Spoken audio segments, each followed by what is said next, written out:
Hello and welcome to Mike and Dave's Hi-Fi Riff. I'm Mike Evans. And I'm David Price. And today we are going to do the Chord Electronics Mojo 2 DAC headphone preamplifier. And this is a very, very exciting product because the Chord Mojo has been around for, 7 years, something like that. Yeah. And actually I have one here, I have the original one here. And we also have the new Mojo, and at first glance, there's Pretty not similar. too much, absolutely, there's not too much between them. We have an additional button, which we'll talk about. But what I might say is the Mojo has been a bit of a standard sort of go-to for me now for a long time. It's been a fantastic bit of kit. And I'd probably say one of the most long-lasting hi-fi products, certainly of our generation. Would you agree? Yeah, I mean, it's been the darling of the Headphone Brigade, hasn't it, for, since 2015 when it came out. I think quite justifiably so, because I think basically it sounds better than any other sort of headphone DAC portable by a country mile. And, as we'll talk about in a minute, there are various reasons for that. I love its versatility as well. I've got the Poly here, which I use too, and in fact for me they're very seldom unplugged. The Poly sort of I seem to sort of drag around everywhere. It's just sort of literally very much sort of plug and play device. Works an absolute treat and allows me to stream. It allows me to have it as my main hi-fi system, and of course portable as well. Aeroplanes, trains, boats, you name it. It's just been a fantastic combination for me. Yeah, I think that the Poly really completes the Mojo, doesn't it? The two of them, the combination, as it were, of the two is more than the sum of the parts. It is. With a Mojo Poly, you can you've got a mobile music center, haven't you? You can take it anywhere you like, and listen to music in very high quality.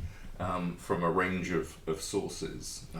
And I think you could do the same with the Hugo 2, with the 2Go. Yeah.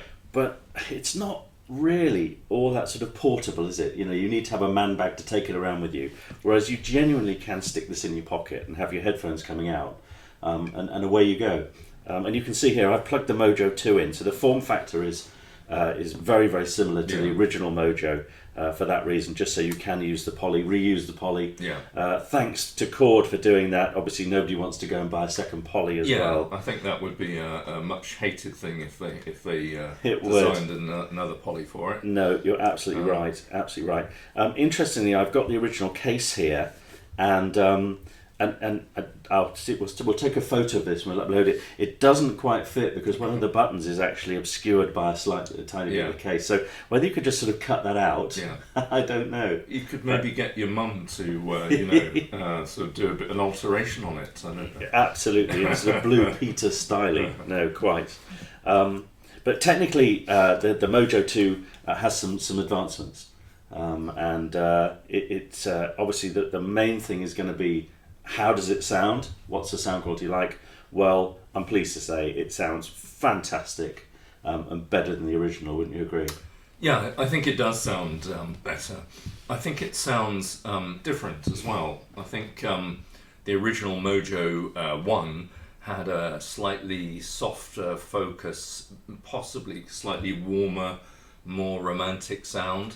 It's not a huge difference, but the new one is tighter, sharper. It seems to have a better defined sound stage, and both the Mojo 1 and the Mojo 2, because of the unique DAC and filtering used, which we'll talk about in a minute, I think they are particularly good at timing. I think that's what sets these things apart from their rivals that use bought-in silicon, from whatever Burr Brown or ESS or whoever the sort of current favorite is this week. Sure. So the Chord DACs, every Chord DAC I've ever heard, does time particularly well. They get a really nicely defined beat, I think. And the Mojo 2 follows in that tradition, and I think slightly improves on the one. I think you're right. It does sound different. There's no two ways about it, and I 100% agree with you there. For me, it's slightly, dare I say, brighter. I hate using that word, especially with digital equipment, because it makes it sound like it's bright, and it's not at all. Well, maybe it's just the top end is more detailed. Perhaps you could put it that way. Now, this extra button which we've got actually allows you to change some of the parameters. And Rob Watts, who's the designer, says that it's the first ever lossless digital signal processing. Yep. Which is quite a claim, isn't it? Certainly is. I think a lot of people have been I'm sure, on that bandwagon. I'm sure people will be disputing that, but Rob is absolutely, sure. He sent me a long technical report on all of the various. I'm sure he did. He did.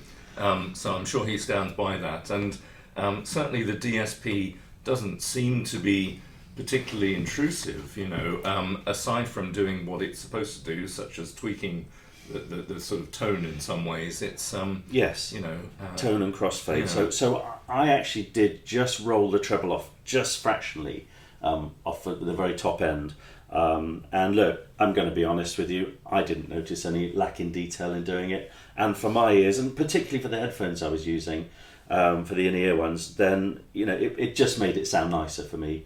For my own sort of personal sound signature. I think the absolute purist would probably hate me for saying that, because tone controls are terrible, etc. But I like it and it worked. So hey, there we are. Yeah, and headphones sound so different as well. I mean, I've never, apart from maybe even loudspeakers, sound very, very diverse. But headphones can go from the blisteringly, piercingly hard and bright to quite soft and woolly. So I think it makes a lot of sense for people in the real world to have that functionality. I agree.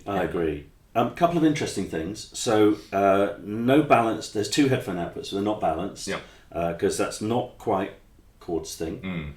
I think certainly at this price point for this thing, but obviously for the higher end stuff.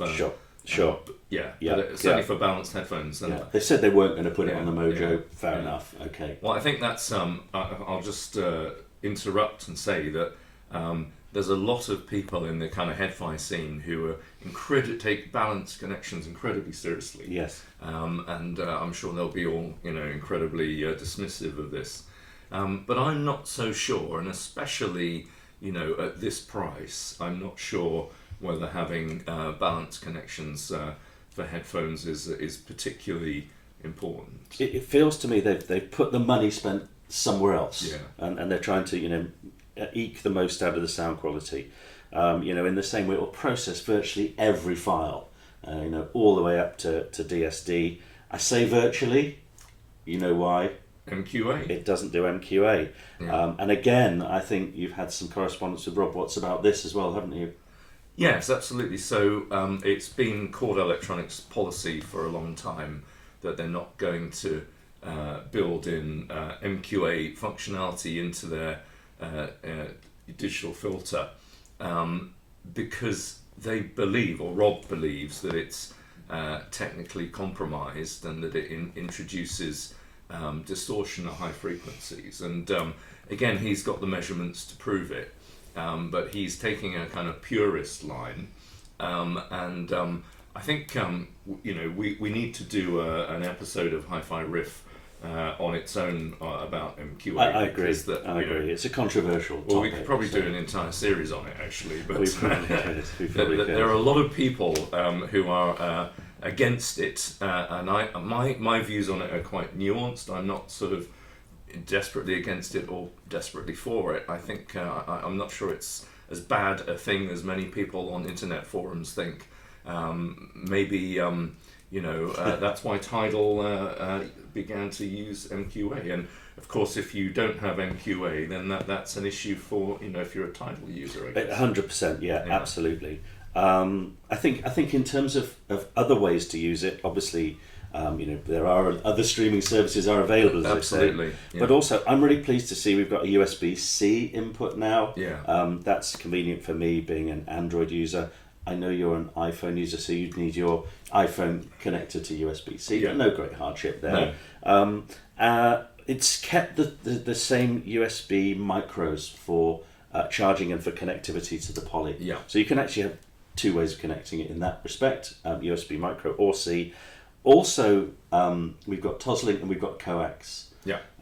Mini coax. Mini coax. Now, for me, the mini coax sounds great. Yeah. It sounds really, really good. And I've plugged this into a few different transports, CD transports in its time, to the mini coax. And that's my preferred method of connectivity, personally. Yeah. I'm not saying it's the best at all, but to my ears, that gets the most out of the Mojo.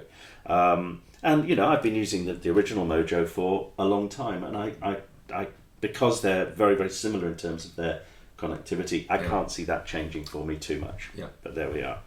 Well, I think that's a great point, actually, because what's special about this product, and actually about the original Mojo 1, which was I think £400 when it came out, the Mojo 2, which I think is only £50 more.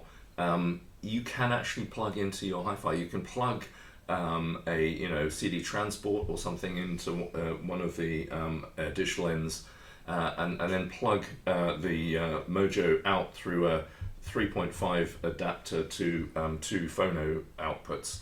And you can then plug them into power amps, for example, and use it as a DAC. So you can actually use it as a grown-up DAC. I think it's good enough in terms of sound quality. And I think we all have a device we can use it with. Whether it's, I use it with my phone, obviously, and MacBook. If I had a laptop, obviously, or desktop, same thing. And it gives you a path to fantastic hi-fi without spending too much money. And actually, I had some real success with the Mojo, a Mac, and a pair of Acoustic Energy AE1 active speakers. Yeah. It was a belting sound. Yeah. And it's proper hi-fi for not a huge amount of money. Yeah. And that's what this device does, and I love it for that. Yeah. I'm very passionate about that. And that's also in a very small space as well. It's very, very portable, isn't it? It's terrific. I guess the only thing I might say is, if you've got to connect it to your phone without the poly, obviously you have to have a lead going in and a lead wrapping around to your phone and sort of stuff it in your pocket somehow, which is not super portable, but I don't care. It's great and I love it. I do keep it in the case all the time because I just think it is quite scratchable and fingerprintable, if you like. But it's a terrific bit of kit. One other thing which is just worth a mention, Rob Watt says that one of the improvements is battery life. I think it's 9% that it's supposed to be better battery life. So a whopping 9%. A whopping bigger 9%. Battery. I've never had issues with my battery life on mine. Yeah. And one other thing which I think is important to mention is that they've done some clever stuff with the internals for connecting the power supply. So if you connect a power supply on this, it won't degrade the sound quality as much as the power supply driven Mojo original. Does that make sense? Yeah, so I think it's basically been designed so you can run it with the mains attached, not according to Chord, suffer any kind of sonic degradation. It's basically a more rounded product, I think. I think so.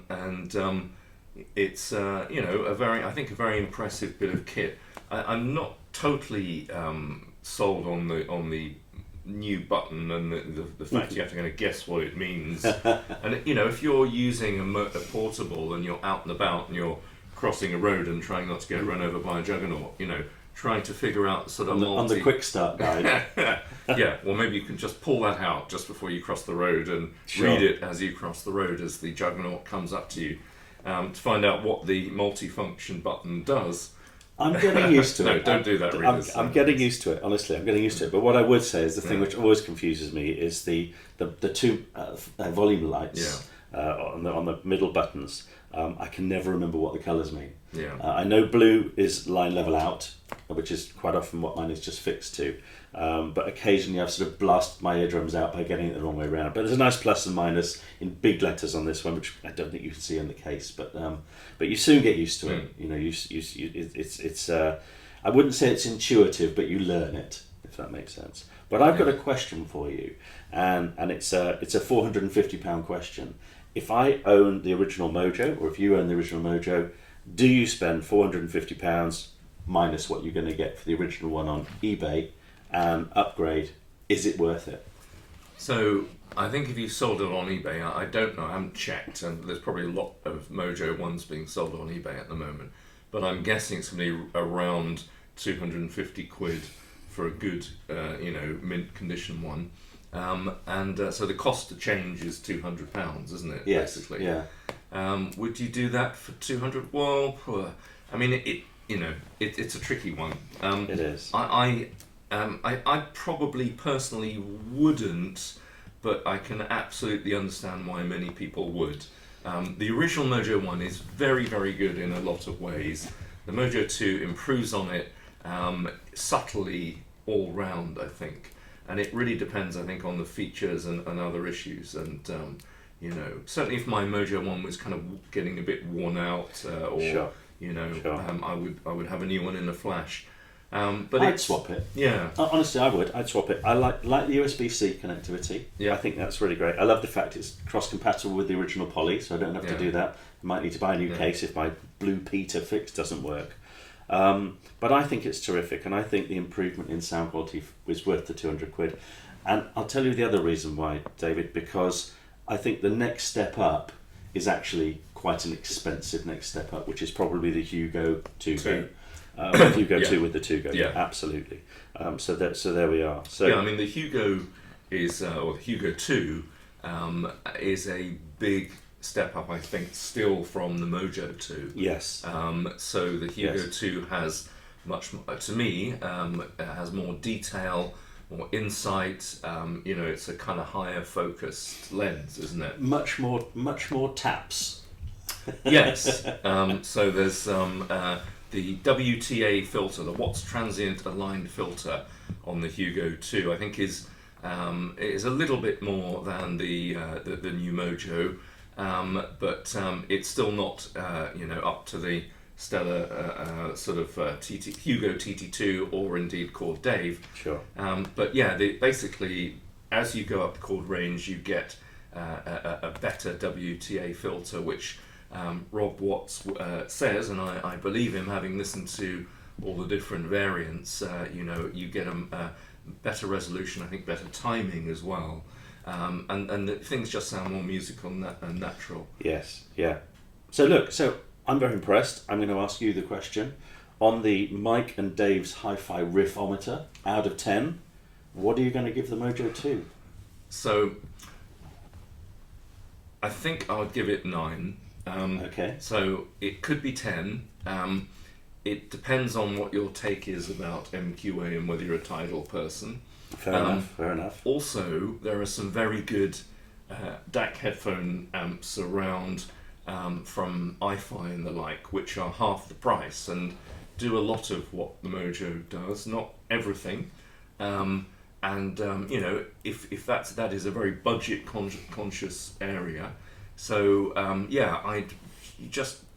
it's so close to 10. I think it's a lovely product, and I think it's a worthwhile improvement. So how about you? Well, I'm going to give it a solid 10. Yeah. No two ways about it for me. It's a real go-to piece of kit. I love the new sound quality for the Mojo. I love the fact it's backwards compatible. 10 out of 10 for that, indeed. And I just honestly think that it's one of those products where it's survived the test of time and it's still absolutely at the top of its game. Yeah. And there aren't many of those. No, and you can see plenty of Mojo 2s, giving solid service in 7 years, can't you? 100%. Yeah. Absolutely. So for me, no regrets to spend the 200 quid or whatever it is to change up. Yeah. Post eBay sell. This for me is just a fabulous piece of hi-fi, genuine hi-fi at a very sensible price. Yeah. So there we are. Thank you very much for watching this episode of Mike and Dave's Hi-Fi Riff, and we'll see you on the next one. Bye. Thank you. Bye-bye.